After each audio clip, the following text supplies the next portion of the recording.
న్యాయవాది మొయినుద్దీన్ హత్య కేసులో కీలక పరిణామం చోటు చేసుకుంది. ఈ హత్య కేసులో ప్రమేయం ఉన్న హైదరాబాద్కు చెందిన రాజకీయ నేతతో పాటు ఆయన కుమారుడిని పోలీసులు అరెస్టు చేశారు. అనంతరం వారిని పోలీస్ స్టేషన్కు తరలించి విచారిస్తున్నారు. వక్ఫ్ బోర్డు నుంచి సదరు రాజకీయ నేతను తప్పించాలని న్యాయవాది మొయినుద్దీన్ తీవ్రంగా ప్రయత్నించారు. తన భూములకు అడ్డు వస్తున్నారని అలంఖాన్ హత్య చేయించినట్లు తెలుస్తోంది.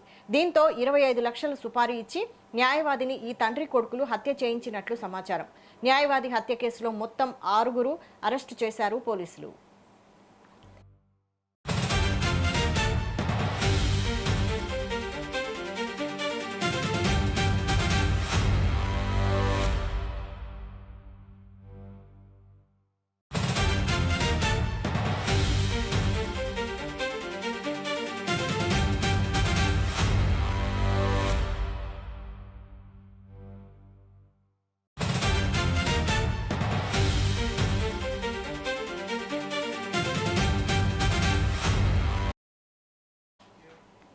న్యాయవాది మొయినుద్దీన్ హత్య కేసులో కీలక పరిణామం చోటు చేసుకుంది. ఈ హత్య కేసులో ప్రమేయం ఉన్న హైదరాబాద్కు చెందిన రాజకీయ నేతతో పాటు ఆయన కుమారుడిని పోలీసులు అరెస్టు చేశారు. దీనికి సంబంధించి మరింత సమాచారం బ్యూరో చీఫ్ శేఖర్ అందిస్తారు. శేఖర్,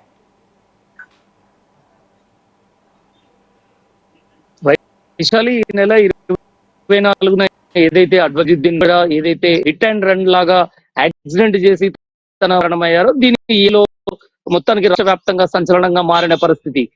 ఈ నేపథ్యంలో దీని వెనుక ఎవరు బోర్డుకు సంబంధించిన భూమానం అంటూ ఎవరైతే మొయినుద్దీన్ కుమారుడు ఇచ్చిన కంప్లైంట్ మేరకు అనుమైన ఏదైతే వాళ్ళ కుటుంబ కంప్లైంట్ చేశారో వాళ్ళ ఎట్టి పరిస్థితుల్లో వాళ్ళ మీద వక్ఫ్ బోర్డుకు సంబంధించిన విషయంలో కుటుంబం పైన అనుమానాలు తెలిపే పరిస్థితి. ఈ నేపథ్యంలో విచారణ చేశారు. విచారణ అనంతరం కొంతమంది ఎవరైతే 25 లక్షల సుపారీ తీసుకొని ఇది లాగా క్రియేట్ చేసే భాగంగానే 24 ఇంటి ముందు ఉన్న క్రమంలో ఒక వ్యక్తితో డాష్ ఇచ్చిన మరణానికి కారణమైన ప్రధానంగా 25 లక్షలు తీసుకొని దీనికి హత్య పన్నారని పూర్తి సమాచారంతో ఫర్హాన్ ఇచ్చిన కంపెనీలు విచారణ చేపట్టారు.